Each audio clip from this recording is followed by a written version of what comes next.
Hello there, welcome to a Second Thoughts overview of Malagor the Dark Omen. So just like in the previous videos that you've seen on the playlist, if you haven't you can check those out, I played the initial turns and drew some conclusions on this faction. In the later part I'll show some army compositions and adapt to the playstyle of Malagor's faction. As mentioned, this is not an in-depth guide, but it'll certainly help you out. So let's play with Malagor the Dark Omen. So for our short victory we need to have at least 220 marks of ruination. More on that later, but basically, yeah, you need to reach this level. It will imply some sacking of a lot of settlements and some herdstones. More on those mechanics later on. And you also need to occupy, loot, raise or sack 35 different settlements. Pretty sure you'll achieve that part before the marks of ruination, or kinda at the same time. Now, success will imply more Winds of Magic Power Reserve for all armies. Pretty good, especially for this faction, and some bonuses that he has. Now, for the long victory, it changes things. We need to achieve the short victory, occupy, loot, raise or sack 80 different settlements, and then destroy a ton of factions located to the north. Pretty much all of all of the empire, really. Then we need to raise or conquer the Oak of Ages. So if the short victory is rather, sandboxy, let's say, if it is more of a sandbox experience, the long victory isn't. It's really focused. You should go north, meet the empire and destroy them. Should we achieve this, plus 10 lords recruit rank to all provinces, it's decent if you wish to continue into domination, of course.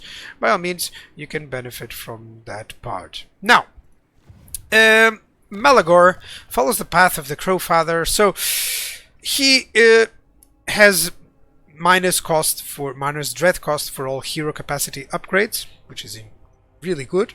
He has more campaign movement range, always excellent, and hero recruit rank plus 5 for Bray Shamans and for Great Bray Shamans. So basically both for the Lord and hero version of the same character, let's say. Now, in essence, your casters are always better when you recruit them, so you ensure you get a few, and for the most part you want to have those, leading your armies. Of course, there's some moments that you don't, of course, but more on that later on. Now, in terms of climates, everything is suitable. It's one of the best factions actually to conquer the whole map with. And this is not just, of course, they can't settle everywhere. That's not the point. The point is that you don't, have issues concerning replenishment, for instance, or any public order or anything like that, that you have to worry too much about. Everywhere you can replenish. That's basically it, as long as you're in encampment. So it's really cool. It helps out so that you don't suffer too much issues with that, and you can pretty much move in and just start conquering and raising settlements and places. Yeah, great for a domination style campaign.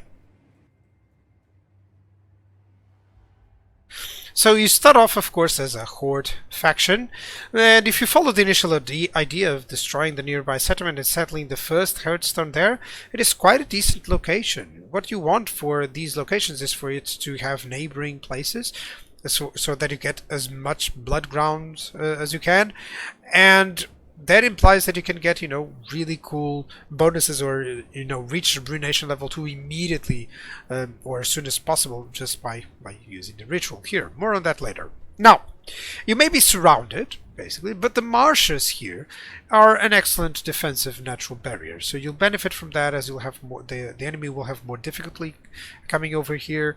So yeah, everyone around is quite neutral, but soon you must go against the greenskins. This may help generating good relations, maybe even with Scarbrand for a while, but don't bank on it. Scarbrand will always be a menace. Of course, other greenskin factions will always love that you're fighting their brethren, honestly.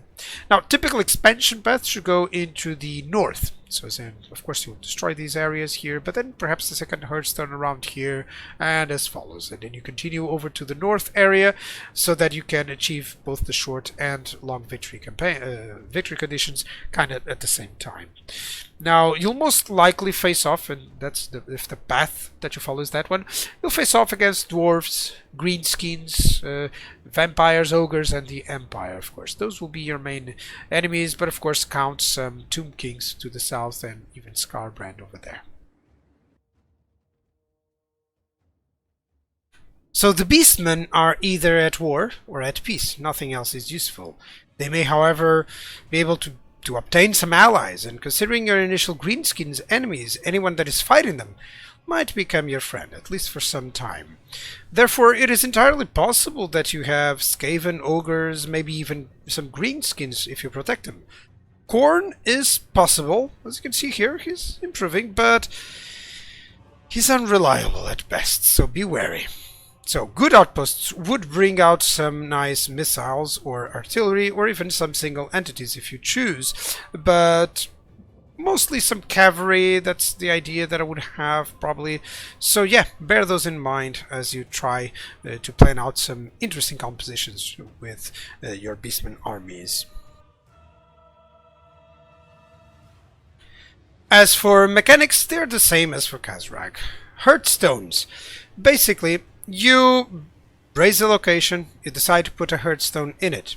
The neighboring settlements will become blood grounds, which allow you you can raise to generate marks of ruination once you perform the ritual. Once you do so, you have some marks of ruination, and as soon as you reach some of these benchmarks, like at 25, or at 60, or at 100, then you gain the bonuses that are required, and you unlock the rewards of dread unit recruitment for those units. So precisely, for instance, the short victory campaign requires you to get to 120, so you need to raise several places and conduct the rituals to obtain that. And in the meantime, you'll have more armies and more Hearthstone shards, basically. Now, in terms of dread, it is a currency. What you use this basically is useful for increasing the unit capacity of specific units, for gaining lords or heroes. Remember that they're very cheap for your because of your faction abilities. You also can get upgrades for your Hearthstones, which is excellent. They can start at level 5, for instance, or that you can have a horde account building at level 2, etc. In your hordes. Okay, it also allows you to increase army capacity, which is excellent. And you also get some items, and these basically may allow you some specific combinations of units as well. This, for instance, is interesting. More campaign movement range is always excellent. So whatever you choose to begin with and to try to unlock first, well, it's up to you. That's how the dread works, basically. A note on unit capacity: because they are paired, it is always a good idea to have some armies planned out to enjoy any surplus units. Like, for instance, if I want the Harpies, I'll have to plan out some units, some army compositions with the Feral Manticles, because I'll unlock them nevertheless. If I try to get some Giants, I'll have to get some units for some armies with Chaos Spawn, just for, you know, to enjoy the fact that I already spent that dread. So that's why you'll see some of the army compositions that I'm going to get in that part. Now, the fourth mechanic is the moon. Basically, this is an event. From time to time, you'll have this event. You'll have to choose the moon effects, and these grant nice faction-wide bonuses, so it's really cool. Bestial Rage. Let's talk about that. Bestial Rage, it allows you to have increased growth and regen, basically. And it's, as long as you keep fighting, of course, this will remain good. So it's really cool. It's really cool. Just a good, let's get some horde growth going, which is, you know, always excellent. Finally, your units, they cost no upkeep at all. No upkeep at all. It is great to ensure that you can continue having your best troops available. The only thing that they require is the dread. So the more dread that you gain from battles, etc., then the more units you can unlock, and then suddenly you can always have elite units pretty easily without having to spend a dime on those, of course. So the Beastmen have no province edicts. However, their Hearthstone buildings kind of act as those. I mean, I would say. They can get some casualty replenishment rate and more horde recruitment capacity for the armies in the region, and more chaos corruption. You can also get some winds of magic and more line of sight over old regions and bloodground, and you can, you know, dread gained from battles 20% faction-wide. This is important and relevant, of course. You can also get debuffs for the enemy, minus vigor in battle, minus a small chance of plague that will not harm you, and some campaign movement range for enemy armies starting their turn. It's really cool to be a little bit more defensive if you need. And you also have a ammunition surplus for all Beastmen, Warriors of Chaos and Norska, less reload time for enemy towers, and less damage for enemy towers. This is, of course, interesting if you need to capture several places that have, you know, major settlements. Perhaps you can use this one as well. But yeah, it's up to you to which ones you decide to have, of course. Now, in terms of the armies and the army stances, they're pretty easy. So the Beastmen ambush is basically how they normally proceed. You have a chance to always ambush when you're attacking, which is excellent. It in itself, it already allows so many army compositions just because of it. Now, raiding allows you immunity to attrition, and you do gain a little bit of bestial rage and some winds of magic. So this is kind of like a channeling with typical raiding stance at the same time.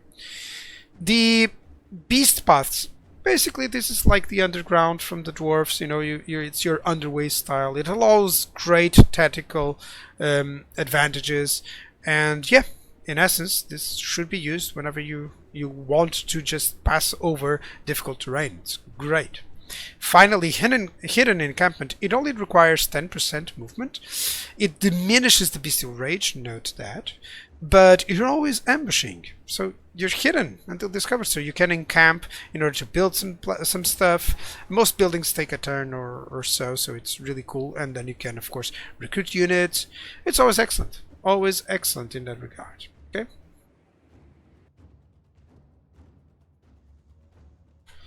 So you are a horde faction, thus your armies are your settlements. You have 5 military buildings, the 6th if you consider, of course, the shaman's building to produce them, of course, and 4 infrastructure, basically, or support buildings. Okay, most of the time I'll consider this a support building. Each of them, of course, provides an army ability. So this provides Shatterstone. It's really good to use in sieges, in essence. It provides some winds of magic. This one provides more dread gain per turn. It's excellent. And then that ability that you can see there, you know, minus melee defense and leadership. Don't forget that you have this army ability. It's a hex area ability that diminishes leadership. This will be relevant later on when I talk a little bit of why I was considering a specific army for Malagor. Okay, remember this one, so that I can remember it as well. If I don't, please forgive me. We also have a magic item drop chance, income from post-battle loot, and the Touched by the Moon. Touched by the Moon is interesting. It deals severe damage upon expire. Notice that. Damage per turn per second, it's incredible because it means that your unit will be destroyed after you do this. Okay, so be wary of that. That's why you cannot use it on a Lord or Hero, because in essence you'll make sure that your unit is crazy powerful and then you'll kill it. That's how it works. And then you have this Desecrated Altar. It gives you just Chaos and Divided Corruption and the Vile Entropy, which is a way to delete or deplete completely the ammunition and the range of enemies in range. It's really cool. Really good army abilities. Interesting in their playstyle.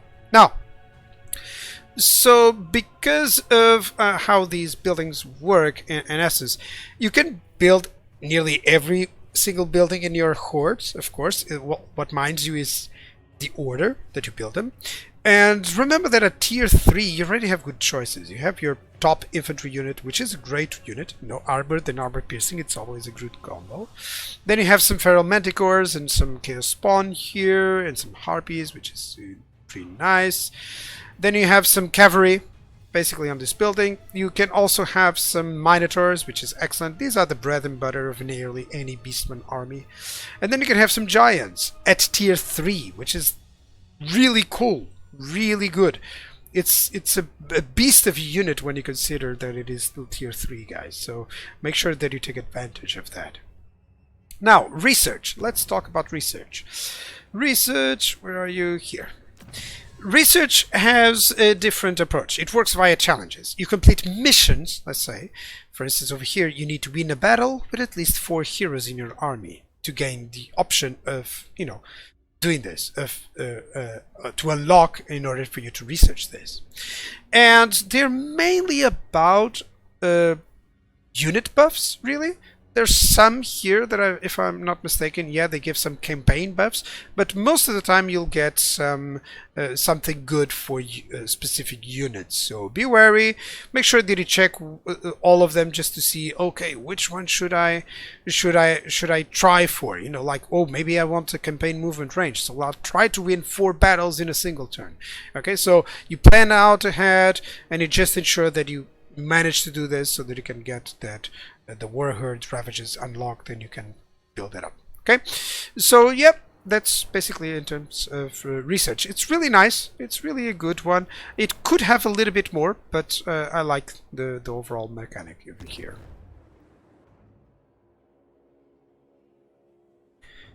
So skills are divided into Lord specific, then the combat, or the yellow line, or the magic line, basically. Malagor actually has 2 different ones for almost magic, basically, but he's really a cool character.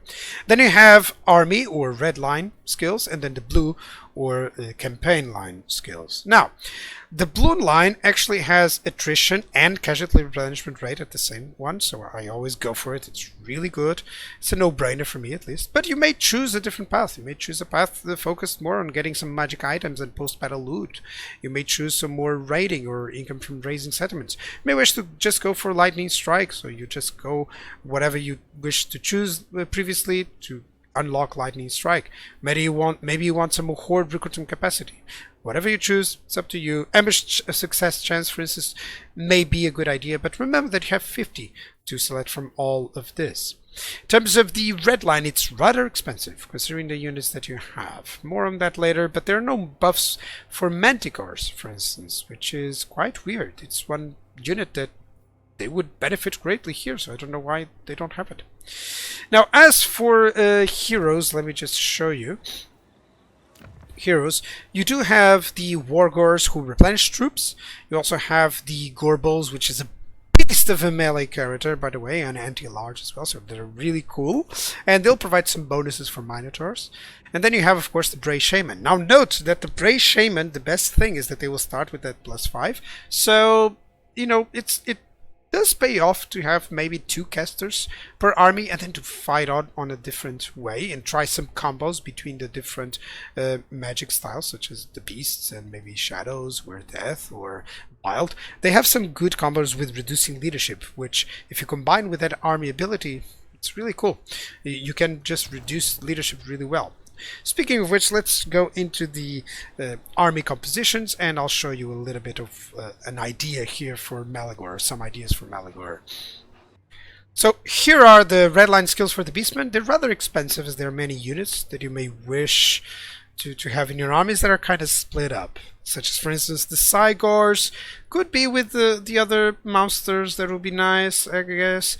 Maybe even this one, if it would be here. If we would avoid this and these 3 units here, I think the overall composition would be much better, much easier to overcome, you know. But yeah, it's what we have. So let's talk about Malagor. He has specific buffs for harpies, for instance, to cause fear, and enemy leadership, so enemy armies in the local province are -8. Then he also can get something wicked this way comes for more -9 leadership. Now combine that with, remember what I'm saying, if you combine that with the army ability, for instance, that also debuffs leadership, and with any other magic that you have, and you have some debuffs for leadership, you may have an army that just, you can rush in, take down the enemy, you know, just the initial charge, some damage, etc., that will lower the enemy leadership, and suddenly they're really low, enough for you to debuff their leadership, and they'll rout. So that's the sort of idea that I would like to have, hence why a very mobile army, and to have some harpies there. These harpies, the main idea would be to destroy enemy flyers or missile troops, you know. So yeah, I think I would like to try. You can of course use a conventional army, but this is something that I definitely would like to try, and of course in the beginning I'll give him just some infantry, but try it out. Who knows what you'll find out. Beastmen, for the most part, they can manage some lower quality units just because of how much they debuff. And of course you can see these that you can choose between the Bellows of the Discordant and the Harder Pelts for either more armor, for most of the units that are here, or more weapon strength, whatever you choose, of course. And yeah, unit capacity +4 for harpies. That's why I'm giving him some harpies to try it out. Notice the red line skill usage. This one not requiring so much. 11, it's good. I probably would go with this one. But of course, maybe you want those Cygars to, you know, just hit from afar, getting that leadership debuff from, you know, range attack and artillery attack. So yeah, that could be an idea. In terms of others, you've seen this if you watched the previous video with Kazakh the One Eye. So basically, you know, just Bestigors, some missile troops or some Minotaurs based, maybe some Centaurs with some Harpies, some Manticores for, you know, flying. This is an army just to ensure that you benefit from those buffs, from those dread rewards, you know, that you can unlock units. Why not try to have some armies based on those? And of course, you know, precisely using some of the older or the tier 2 infantry, tier 3 infantry basically, and some giants there just to try it out. Of course, all of these compositions in terms of the lord, the hero, the caster, the specific lore of magic, these are up to you. What I typically do is I'll have a melee hero and a caster hero, and then I'll choose the lore of magic based on the army that I'm going to select for it. I'll choose the lord basically for the army. It's up to you guys. And for example, a couple more here, more regarding the harpies, but always notice that it's average, kind of average in terms of the red line skills, too heavy, you know.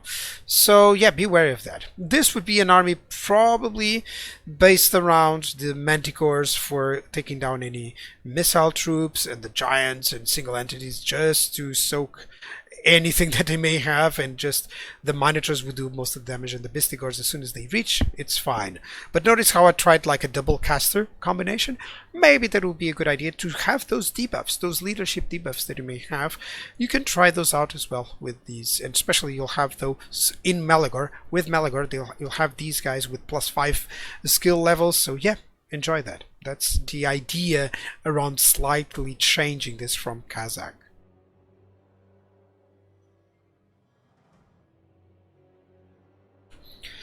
So, as final notes, they are extremely good at ambushing. So if you like surprising your enemy and rushing, you love the Beastmen playstyle. I've said it again with Kazakh, and it's the same thing with Malagor here.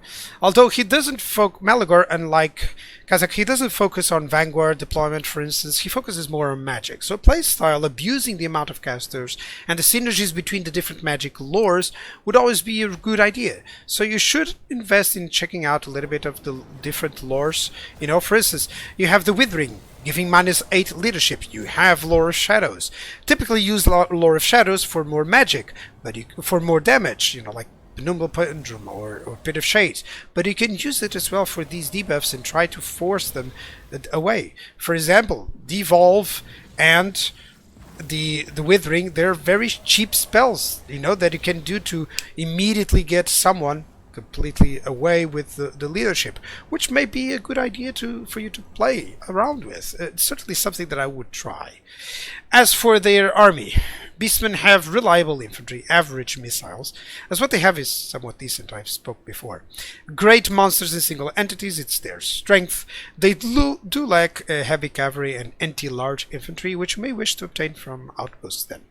Now, replenishment is great, since you have no income and all you need is to keep fighting to get better units. Also, the climate helps a lot, so yeah, it's never a bad location for you to just stop encamp and try to replenish your troops. Due to all this, I believe it is now time for you to go and play with Malagor Dark Omen.